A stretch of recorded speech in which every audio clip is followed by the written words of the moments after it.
she encouraged me a lot. She encouraged me. She said, "Prince, you need to do it if you think." Because and I wrote the whole story. I even gave it to her. She read the whole treatment. She was very impressed. She said, "This is good. You narrate the story from, your journey and all that. This is good." But to learn the basic of this, you need to go to a film school. At least, you'll be able to sit in class with some friends and you get a professional teacher that will teach you. Because for me, I can't do that because I'm very busy. So that will help you to, get a knowledge of how to make the films and all that. I said yes. I took her advice, and the following school year, I just left Kiss and Son and moved to Oslo and go to film school. That's how I get involved. Let me tell you, this story is giving me goosebumps for real. Because this is one of the reasons why I decided to start this. I mean, we are friends with.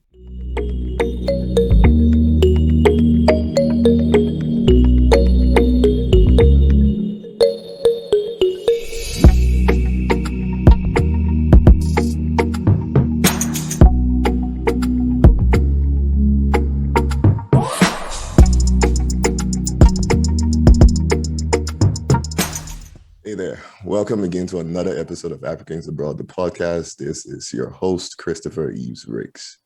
Today, I am happy to have with me a special guest. I've been knowing this dude for a long time, like since I moved to Norway, as I remember. He is a filmmaker based in Oslo, Norway, born and raised in Monrovia, Liberia. So we're from the same country. Look, this dude has produced several short films and miniseries that's been listed on IMDb. Like, it's huge, but I'm not going to speak for him. I'm going to allow him to talk himself. But ladies and gentlemen, the very next African Abroad on the Africans Abroad podcast goes by the name of Mr. PrinceNjoe. Welcome, Prince. Thank you, man. Thank you. That was a smooth introduction right there. Nice. I got to do it for the smooth people. Yeah. Thank you for having me, bro. Thank you. Sure, man. I just have to say this, that, I appreciate you being here. The fact that you're able to take some time out of your busy schedule and have a conversation with me, sharing your story. It's amazing. I don't take it for granted at all. So thank you for being here, man. Yeah, my pleasure, man. Thank you. Yeah. First of all, man, how are you doing today? I'm good, man. It's been a very rough year, as everyone knows, but I've been good. I'm okay. That's good. That's good. At least you're able to be here, so it means that sure. wrong. Definitely. Yeah. I can't miss it because we've been knowing each other for a while now. So being on your podcast, I think it's a good thing, to share a little bit of what I know, and what I'm doing too as well. Yeah, totally appreciate it. Yeah, man. So let's just dive into it. Introduce yourself. Tell the audience who you are and what you do. We'll get back to into details of what you do, but just a little bit. Yeah. Oh, okay. Good. My name is PrinceNjoe. Born in Liberia, raised in Liberia. I was later too as well when left from Liberia to the Ivory Coast. So I live in the Ivory Coast. And that's why I grew up. Mostly in the Ivory Coast, and during the Civil War in Liberia in the 90s. Escaped with my parents to the Ivory Coast, and lived there for many years. And after that, I have the opportunity to travel like everyone else. So I need some refugee to Norway. And basically, came here, been involved heavily into film and TV production, so that's a little bit of intro right there, about me. Yeah. Okay. So you were born and partially raised in Liberia. Did you, and you mentioned moving to the Ivory Coast for a little, a period of time. Did you get to experience any of the Civil War in Liberia? Yeah. Let me see. I was little, around about 4 years old when the war started in Liberia, and then left, went to Ivory Coast. So I mostly grew up in the Ivory Coast, But then was in the Ivory Coast, and there's another civil war when happens 2002, if I'm not mistaken. Yeah. And I have to, escape again from the Ivory Coast to went back to Liberia. But then during that time, Liberia, the war was, there was a lot of tension in the country, Mm-hmm. and Charles Taylor was staying in the country and all that, and I think I experienced the last war in Liberia before Taylor could leave. The last war that happened, I experienced that, and it was very intense. So I have to, escape again with some friends. I would take a boat from Liberia to Abidjan, to Ivory Coast, back to Ivory Coast, Mm. and then spend a week in Ivory Coast, and transition from Ivory Coast and travel back to Ghana. Yeah, so I experienced the war the last war that happened. That's what I experienced mostly. But the first one I was small, but I was very little, like a baby. So Okay. yeah, so I don't remember anything. But the last war that happens, I experienced that. Mm-hmm. Mm. All right. Is there any specific experience, in your upbringing in Africa between, say, Liberia, Ivory Coast, Ghana, that you want to highlight, before we move on to experiences in the West? Yeah, it a little bit in Ivory Coast because I grew up there. So I understand what really happens, and everything that went on in our little bit 15, 16, 18 during that time. So yeah, so it was a little bit tough, bro. To be frank, coming from a war zone country, the war zone country like Liberia, and come to the Ivory Coast, we were embraced, by the Ivorian. They were very very nice people, because in Liberia, we have different tribes in Liberia, and some of the tribes found some of the tribes in Ivory Coast too as well. Correct. So it was very easy to transition into the Ivorian cultures and the people, because we share border with them. So it was kind of very easy for me, and my dad too. He has his family, half of a family from the Ivory Coast. So people are like interrelated, the Ivorian and the Liberian, close to the border. So my dad have a little bit of French background too as well. So it was kind of easy for us, to transition mainly into that country. But after some time, we have to move from place to place, so it get made a little bit difficult for us, because then, we have to live on our own. And my dad, he, lost everything, as everyone know, if you escaped from, civil war and all that. But, we transitioned very good, but also there was a lot of struggle, when it comes to, you know, jobs. My mom, she has to, sell in the market and all these other places, to put the put food on the table. But it was a struggle, but we were very grateful to as well, because we're alive. As you know, thousands of people were killed in the civil war, but we were the luckiest one, that God helped us to escape. And, we're very grateful living in Ivory Coast, and the French people were very, very nice people to us. We Yeah, can say that. I can Mm. attest to that. My experiences were quite similar to being able to Yeah. live in Ivory Coast for a couple of years, and yeah, Mm. I know that the experiences there were very good until, of course, when there was an outbreak of some civil unrest, like Liberia. Then Yes. that's when things could get complicated. So Yes, 100%. I remember that. That's when I experienced that too as well. Because that time there was a city called Tulople, close to Jiglo, Bulletin era. It's like a small city. I mhm, experienced that when the first time the rebel attack, in the Ivory Coast. I experienced that. Have to escape, from the city, back, cross back to the border to Liberia. But that time Liberia was, a little bit okay. Taylor was still ruling, but the tension was in the country. But it wasn't that like during the 90s, during that time. But but then he was president, so things was a little bit okay in that time. Yeah. Mm. You mentioned going to Ghana. I would assume that I would assume that you left Ghana to come to Norway, right?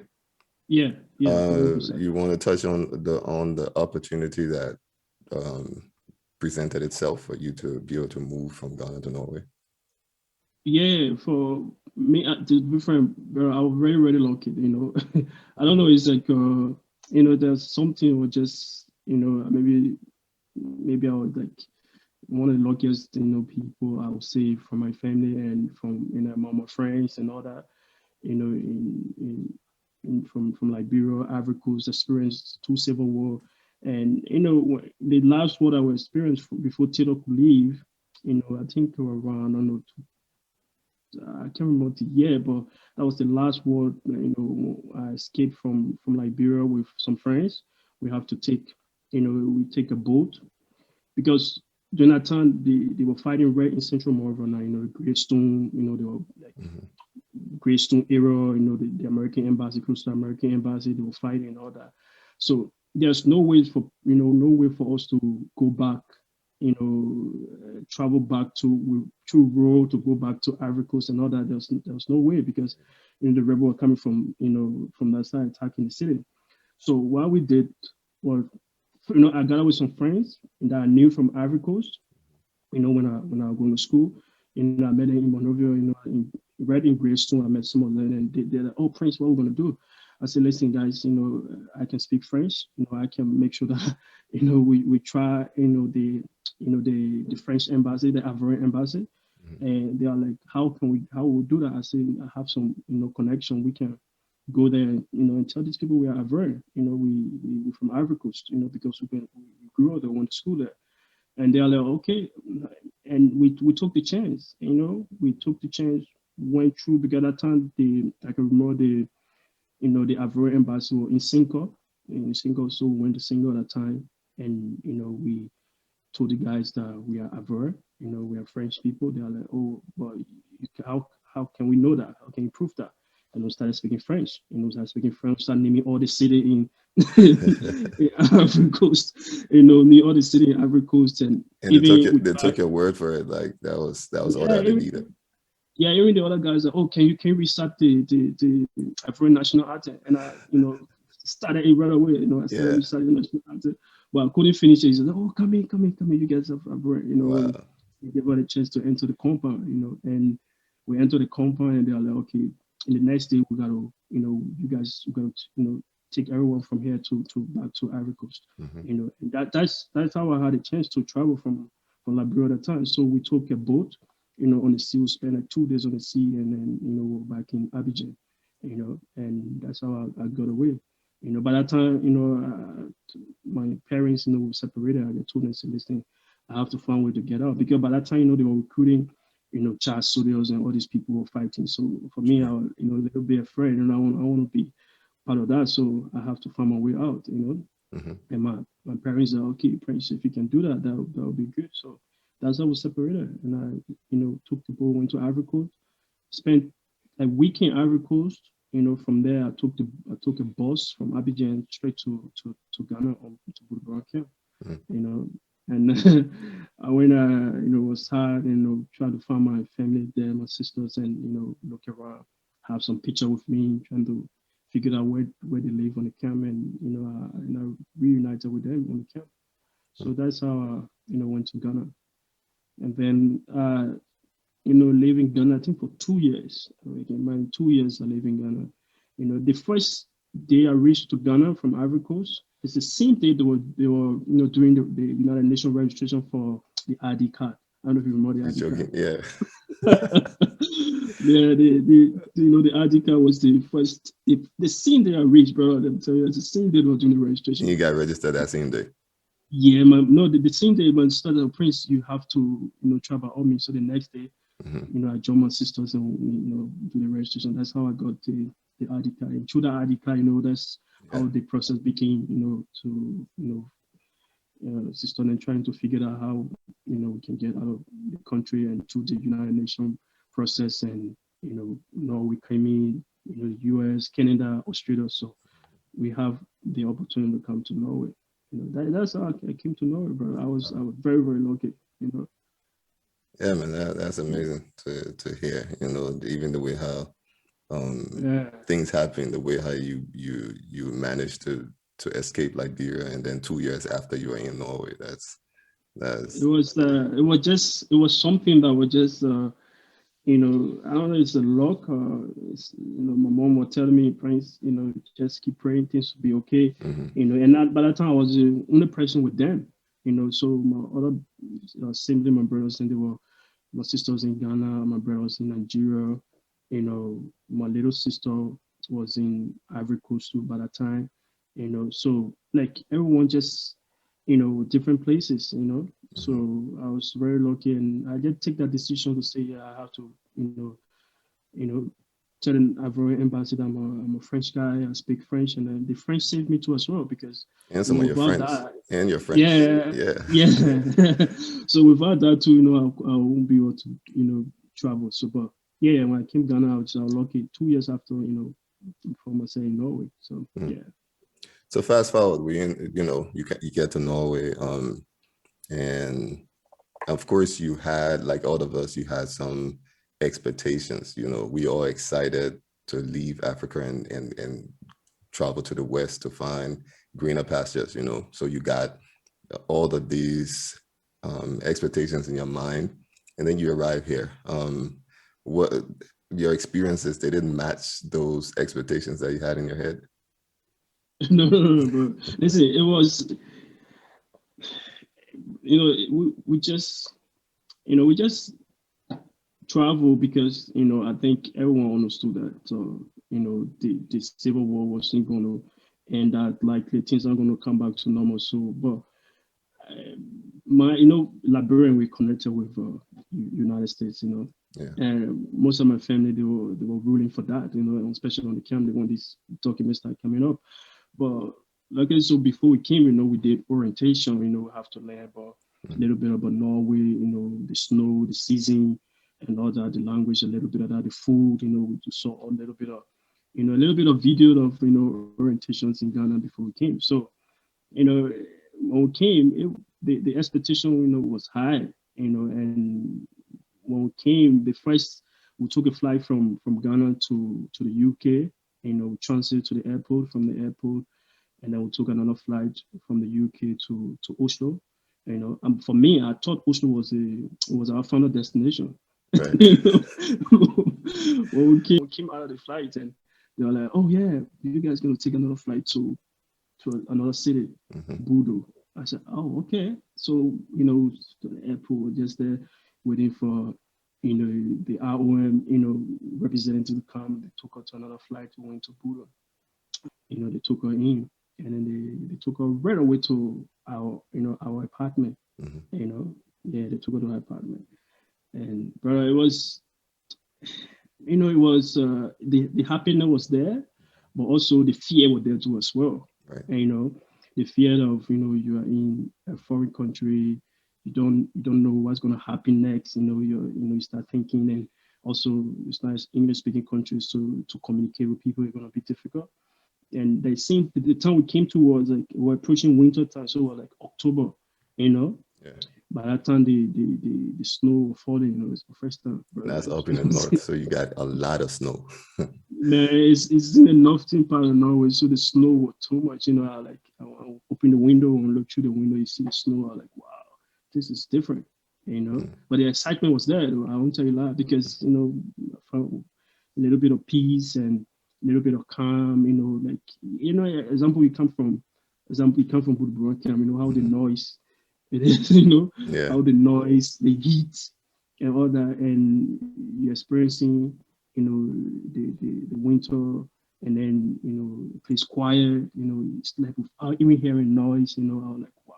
And I wake up my whole. I started thinking, I was like, wow, this is good. Mm-hmm. This is refreshing, and this is calm. And then the experience was good for the first 2 days. The excitement was there, but from there the transition, man, became more difficult as we thought. Yeah. I mean, you mentioned that the fear grip in, despite the excitement, but you also have fear, which I can relate to. I myself had that. We all Yeah, had that excitement, but especially when it came to the language, for those yeah, of us that had certain, ambition from before, you had the thought that, I mean, to be able to go further, study or go to school or whatnot, you had to learn a new language at that age, So you had to learn a new language. How was that? Was that experience for you? How was that process? I mean, speak a little bit about that, because I know we all got a story about that. yeah. It was tough. It was tough. I won't tell you like, because the Norwegian language it's very, it's a very difficult language. The process, we came in right away. They are like, okay, you guys have to, go to language school, and I just imagine I have to sit in the same class with my older sisters, that finished with university in Liberia. Same here, man. I sat in class you with know, I sat in class with my mom. you So, know, you know, when we came out, just at that time I finished high school, yeah. and when we came luckily, and I have my high school people, everything, I brought everything, and they'd be like, "Oh, you guys have to go back to the language." So when I sat in class with my sister, looking at me and said, "Prince, what we're gonna do?" I said, "Listen, we're just gonna try by all means to stick together as a family to learn the language, because this is what's gonna make us to live and have a job and work in Norway, So and we took, I think a year and a half, you know, Mm-hmm. year and a half to be able to get through the introduction program, which is a social study for Norway, and all these the language and just the basic part, Mm-hmm. because they didn't teach us everything. No, For me, I no. thought that okay, yeah, we're going to dive deep into the language and learn a lot. But just imagine, brother, 2 years learning a language is not enough. Mm-hmm. you know, And after those it's not 2 years, you enough. pretty much gotta, you are let out there. You gotta apply for school. You gotta do something, and use that language in the same way Yeah, how native Norwegians use that language, to do everything, to work, to go to school, and everything. So so yeah, it's like you cover the basis of it, but you are put in deep waters right away. You gotta. yeah. For me, I think that is the thing that I thought that was very, very, very bad for the system where they said it all that time for just for 2 years for someone to learn a language, Mhm. and the 2 years is not like complete 2 years because you have the summer break. You understand? You have the two months in between. So that two months in between, and they have a lot of holidays. You have, uh, Christmas holiday. You have Easter. You have winter break. So there's a lot of holidays in between. So the 2 years is not even complete to say that 2 years going to learn a language to be good at that language, and from there you just start looking for a job or start looking for Mhm. work to work. It was the system was set at that time was very very bad for a lot of African but that's how they set it up, and we went. For me, I went 1 year and a half, and then from there I have to go back to they're like Prince, the educational system from Liberia, or maybe it's not the same here.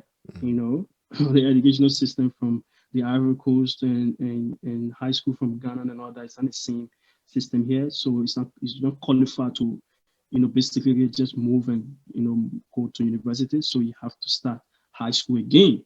You understand? Mhm. And I'm very, very disappointed. I was like, wow, so we're gonna start high school again. It's like you living your life from the beginning. Mhm. You understand? So I was like, okay, no problem. We already here. So what can we do? So I have to get back to high school. Starting class with some. By that time I was like 20, 2021 by that time, and I would start school with Norwegian kids that 15, Yeah. 16 years old, Yeah. sitting class with them and all that, but it was fun, and also it was good, and that I think that is the place mainly that we learn the Norwegian language back Correct. in high Correct. school. Yeah, Mhm. yeah, yeah. But it was good. Good. Good. Um, so let's jump to, what would I say, jobs before film. Like, Yeah. what kind of work did you have before film? Before we get to this career that you're living in right now? I can remember in Budo, the first job I got in Norway was at the where was the first job I got? It's a gas station. Where it was a gas station. There was a gas station close to our house. It's like 10 minutes away from our house. It's a little gas station there, and I remember by that time I was even stay in high school. In Budo, so I was doing the Norwegian high school. So we used to play basketball around our house, and I had a friend who I think his uncle owned the gas station. He was the owner of the gas station. But he used to travel to. I think he was going to university in Stavanger. And each time you come home during the summertime, and then we'll play basketball around. So I keep asking him, I said, listen, I need a job. But he said, Principal, you don't speak Norwegian, how will you get a job? I said, listen, I'll try, just speak to your uncle, I can work, I want to work, I want to, because maybe it will help me to not be home all the time and also be out, And I can remember he said, oh, you need to write CV. Yeah. It's a person to put a CV together. I said, listen, I don't have no job experience. I haven't worked before. How will put a CV together? He said, listen, we just put your school and all that, the language, how long you been. Just to make it formal. Yeah. Yeah, I was just making a little bit, and I sat with him one night, we put everything together, and I took it to the gas station. Luckily he went with me, and his uncle was at work that time, and he looked at it, he opened it, the man opened it, the CV right in front of me. Opened the CV, started laughing. He said, what is this?